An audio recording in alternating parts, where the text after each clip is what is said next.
A look towards offensive free agency for the 2023 Buffalo Bills, this week on the Wandering Buffalo podcast. You're now listening to the Wandering Buffalo podcast with your host, Justin Godfrey.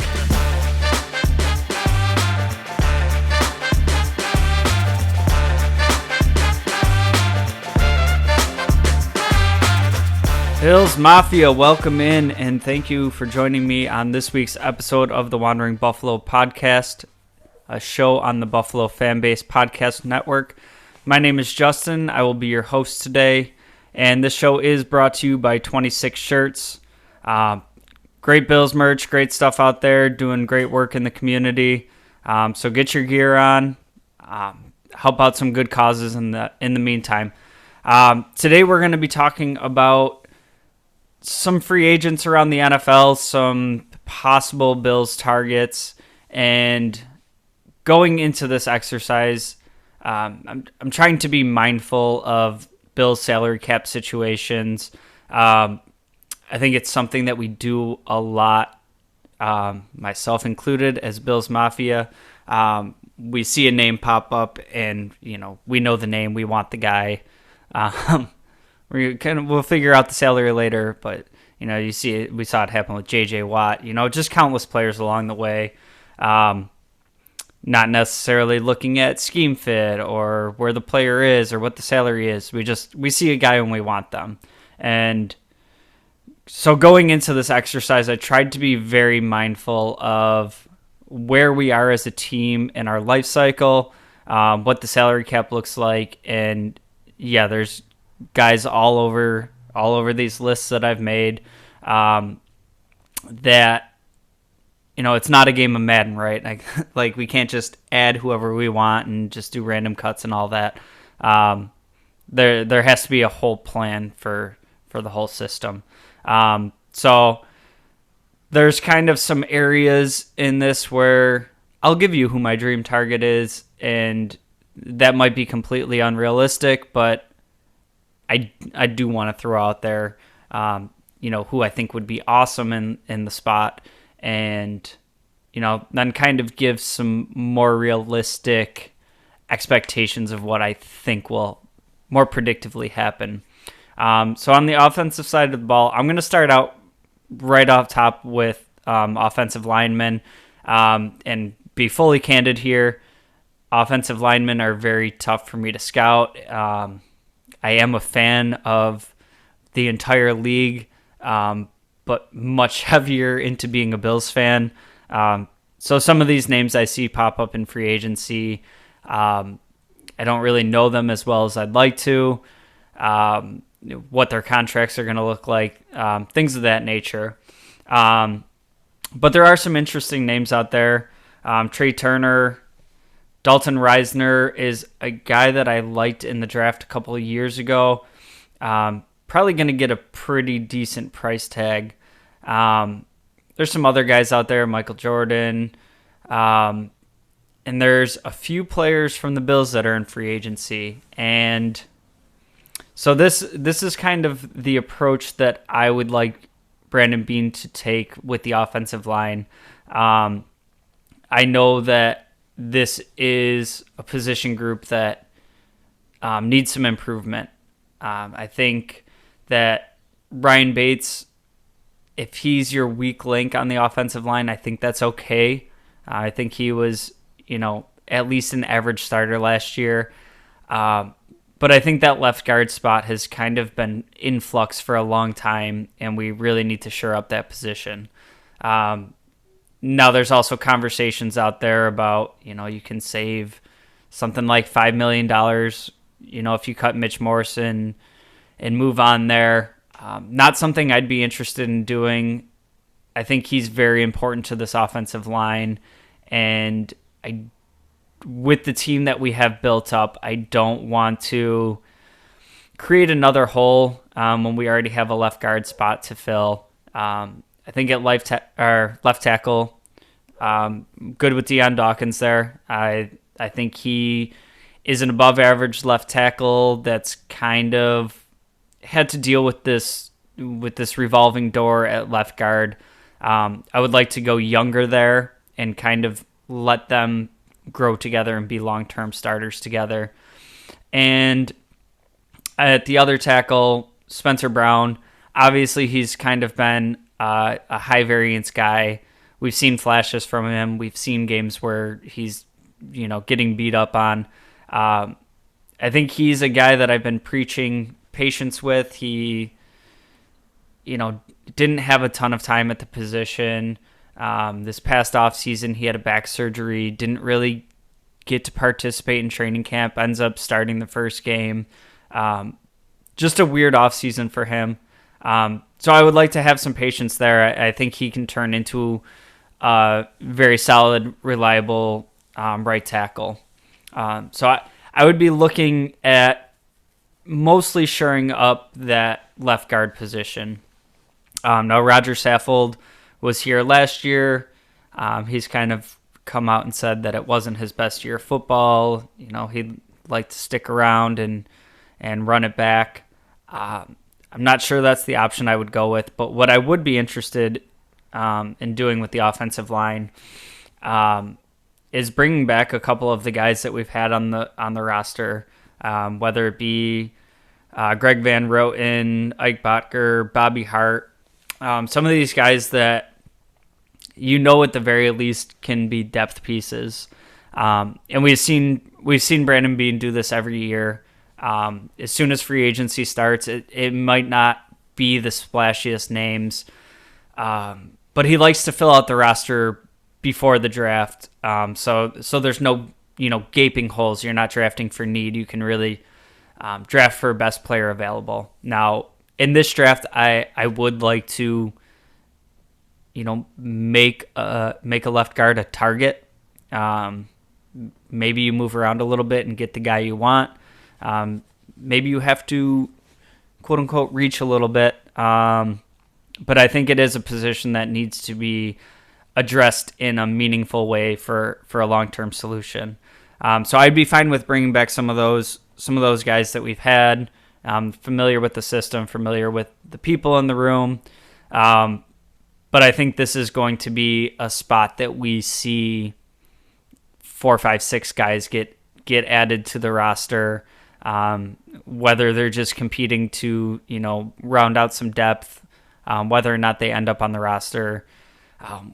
We've seen it every year. Beane's going to, come into training camp with 10, 11, 12 offensive linemen, and there's going to be some value free agents tossed in there, and really just hoping that we also get the meaningful investment through the draft. Moving on to quarterback.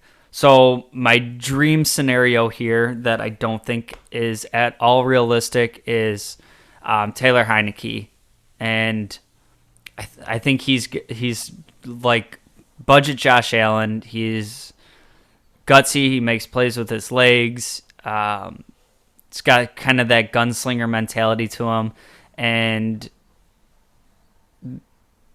they've tried to replace him, and he's just kind of, every chance he gets to start some games, he goes out there and does pretty good. Now, that being said, the past few seasons, we've seen the Bills kind of bring in a one-year deal backup quarterback. We saw it with Case Keenum. We saw it with Mitchell Trubisky. And I think that's a more realistic scenario. It could just be Keenum coming back. Personally, I would like to see a little different skill set. We didn't see a ton of Keenum last year, but preseason wasn't really, overly impressed with him. He's a little bit older.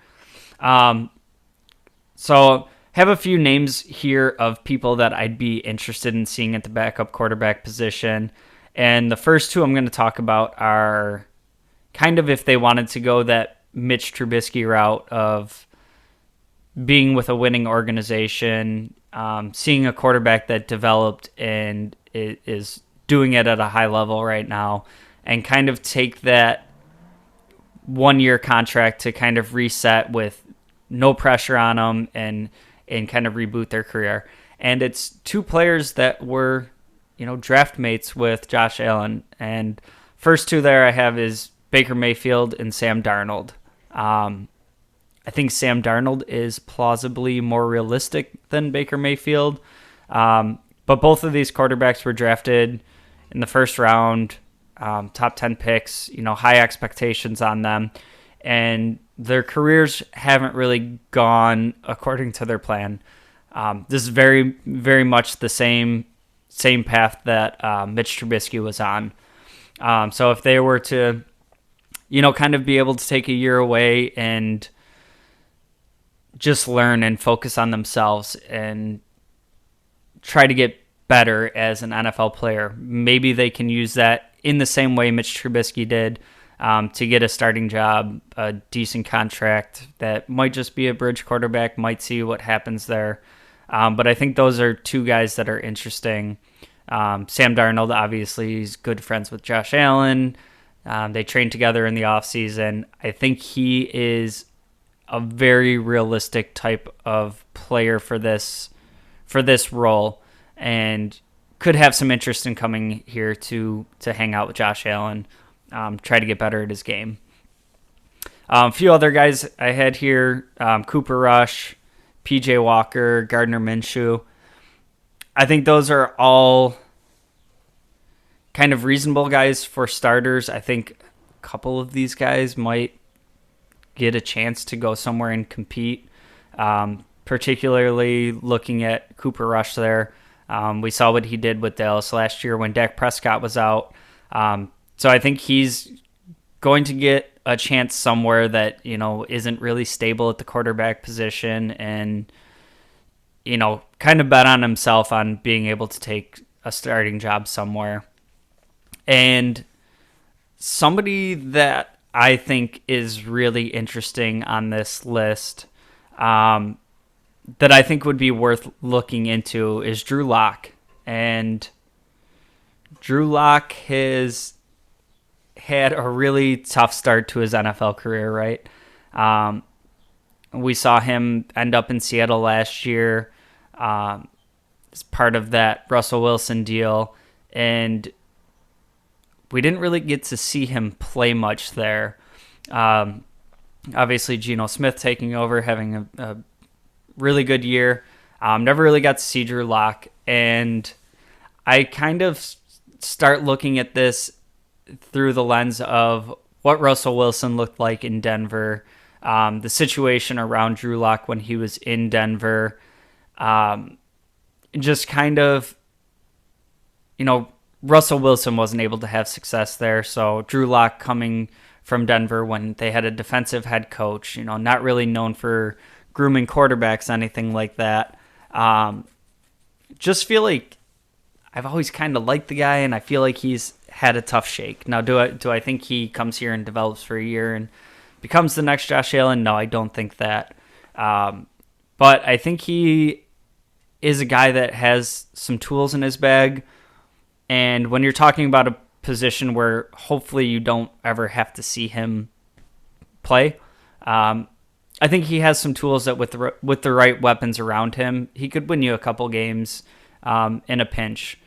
And I think he'd be kind of a realistic target here. I think there's teams that might be willing to take a swing on Baker Mayfield and Sam Darnold still. I think Drew Lock has kind of fell out of favor with the league and could be a guy that kind of wants to do that 1 year, let me try to reboot my career. So if I'm making a prediction, my prediction here would be either Drew Lock or Sam Darnold. Running backs, there's a ton of running backs in free agency this year. Some really big names, starting with Saquon Barkley. I'm going to go ahead and say my dream scenario here would be Jamal Williams from Detroit. Obviously had a crazy year last year with a ton of touchdowns. I think he would be a fantastic complementary back to what we saw James Cook doing last year, catching the ball, kind of having that speed. Jamal Williams can really bang between the tackles. I think he has good vision. he's projected, and these are from Spot Rack. He's projected like a 3-year, $12 million contract, $4 million annually. Is actually projected slightly lower than Devin Singletary. So I've talked about this a little bit in the past. If the Bills were going to spend money at the running back position, you could have them for about the same price. I love me some Devin Singletary. I don't think there's enough variance between his game and Cook's game to really have them be, a change of pace back, like a 1-2 punch of getting something different out of both. And I think Jamal Williams does have that. Realistically, I could see the Bills bringing back Singletary if they wanted to spend money at running back. My prediction here is that they let Singletary walk.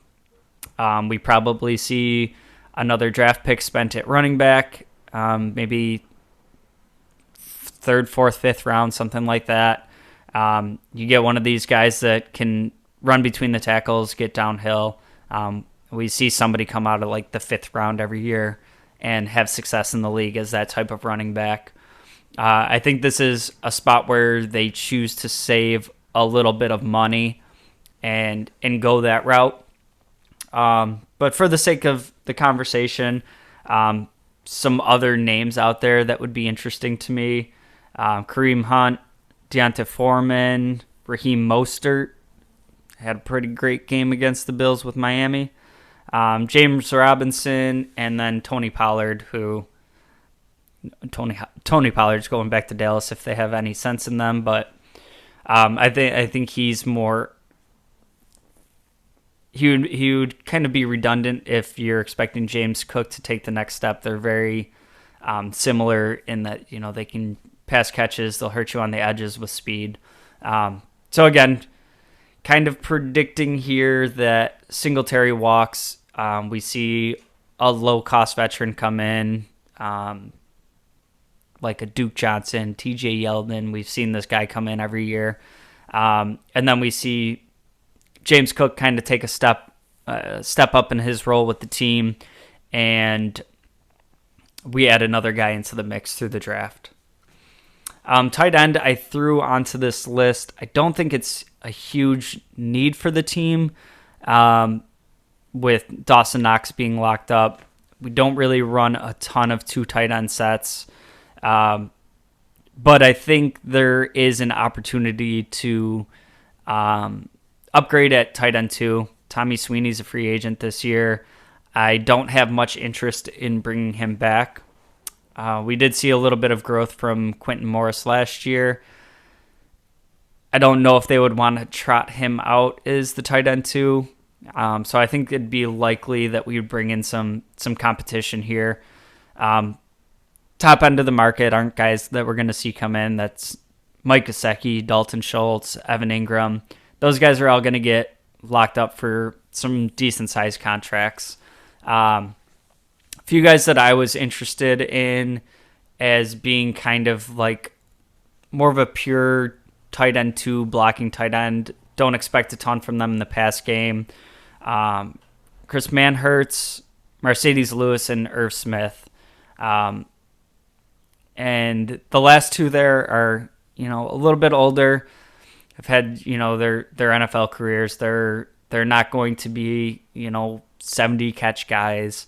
But I think if we were able to get some help at running back, improve the offensive line a little bit, and lean into the run game just a little bit more, I think having a valuable blocking tight end 2 could be huge for this offense. This is a draft that's very deep at tight end, depending on, some mock drafts that I was looking at and whatnot. We have like four first-round tight ends, which pretty much never see. So it could be something that they look to invest in the draft. Don't think it's going to be, the first few rounds. Maybe it's a later pick for a guy that they want to develop. But if we were looking to bring in, kind of a blocking type tight end 2, for the right price, I'd be interested in kicking the tires on Mercedes Lewis and Irv Smith. I'm going to take a quick break. When we come back, we're going to talk about the wide receiver position and kind of look forward to next week's episode. Stick around. Hey, this is Dick DeGroat, Bill's dad. Now back to the show. Welcome back in, and thank you again for joining me on this week's episode of the Wandering Buffalo podcast. If you've made it this far in the episode, I do ask you to please like, share, comment, share the episode with a friend. Tell somebody about the show. It helps us out greatly for getting the episodes out every week and just making sure people get their Bills content. So I want to dive back in and talk about the wide receiver position. And I kind of left this one to stand alone for the second part of this episode here, because I think it's something that's being talked about a lot in Bills Mafia right now. We were hoping that Gabe Davis could take the next step and be the true number 2 receiver. Ton of people wanting to bring in a wide receiver too and kind of kick Gabe back down the depth chart. All kinds of things being floated around about getting Josh Allen more weapons, and I'm in that camp. I would love to see some sort of meaningful investment be made to have somebody a little bit more consistent across from Stephon Diggs. The problem with that in the NFL is these wide receiver price tags keep going up and up and up, and I'm not overly impressed with this free agent market at wide receiver. Just looking at some of the guys that are out there, Nelson Aguilar, DJ Chark, Marvin Jones, Julio Jones, Allen Lazard, Jacoby Myers, Juju, Marquise Goodwin's out there, Mecole Hardman, Demarcus Robinson, Marquez Callaway. None of these guys are really blowing me away like I have to have them. There's a couple guys in there that, I'd be interested in mixing their speed into our offense. But there's nobody there that I really feel great about being a true number 2 receiver. Looking at a guy like Jacoby Myers or Juju Smith-Schuster, like these are guys that I like, that I think could be a decent number 2 option across from Diggs. But also with this cast of characters in the wide receiver free agency, there's all these teams that are going to be, kind of looking to add at receiver, and these dudes are going to get $12-15 million a year, and I don't see the value in really any of these guys as a $12 to $15 million a year player. I would be interested in kind of some of the lower end guys here. A Marquez Callaway, Mecole Hardman, Demarcus Robinson. I would be interested in them kind of coming in and adding some speed to the offense, but I don't see them as the answer at a number 2 receiver. To me, they're competing for wide receiver 4 or 5 spot. What I would really like to see out of this team is, I don't know exactly what Cole Beasley has left in the tank. We did see him, come back into the lineup in very short notice. He wasn't on a football team or anything. He was playing pickup basketball, and he was able to come in and have some amount of impact on the team. I'd be interested in bringing him back on like a 1-year type deal, kind of working with Shakir in the slot and getting him where we need him to be. I think that was what was missing from this offense last year more than anything else, was that third down chain mover. We can make the plays down the field with Davis and Diggs, but I think what we were missing so much as far as staying on schedule and having these long put together drives was that guy underneath that on 3rd and 2, 3rd and 5. You give him the little option route and you just get the first down to keep the chains moving and start it up again. I think that player is very, very important to this offense. And, Cole Beasley's older, and I don't think this is a spot on the roster that needs to have the elite speed or, any of these game-changing statistics that we see. I think knowing how to run a crafty route and get matched up one-on-one with a linebacker and find the spot in the zone, catch the ball and get down, I think Beasley still has that in the tank. And I think there was moments from Shakir last year that we saw, especially towards the end of the season, where he was looking like he could be developing into a reliable weapon, somebody that could command some targets. That being said, we didn't see a ton of action out of him in his first year, and I think going into next year, if the plan is just Shakir taking the next step and being more reliable, being more available, I think that's kind of the plan that we went into last season with McKenzie will thrive in a bigger role in the offense. Gabe Davis has put up numbers. We're just going to promote him, and he's going to get more production. I think that was kind of the plan last year, is betting on everything taking the next step, and I don't think you can go in with that as a plan. You can know exactly what you're getting out of Beasley, and then ideally, Shakir starts developing and makes Beasley redundant, and you have another reliable target on the depth chart. So I don't think this is a position that, despite how much I want to invest in a receiver, I think this is a spot you have to go in the draft.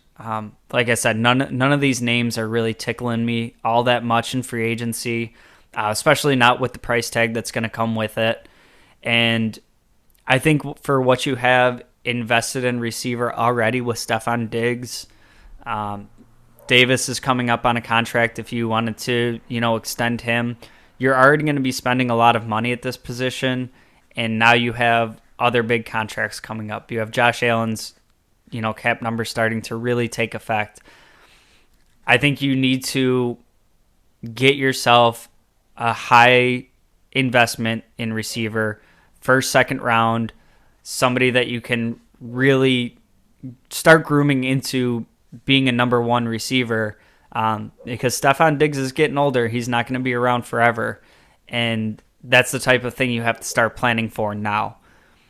So this is up there with offensive line. This is like my number one priority this offseason. And I think those are two positions that really need to be addressed with a meaningful investment through the draft. That's going to wrap it up on this week's episode of the Wandering Buffalo podcast. We'll be coming out next Monday looking at the same type of exercise, but with the defensive side of the ball. So make sure you join us next week. Again, if you could like, share, subscribe, tell a friend about the podcast, it would be greatly appreciated. And we will see you next Monday. Go Bills.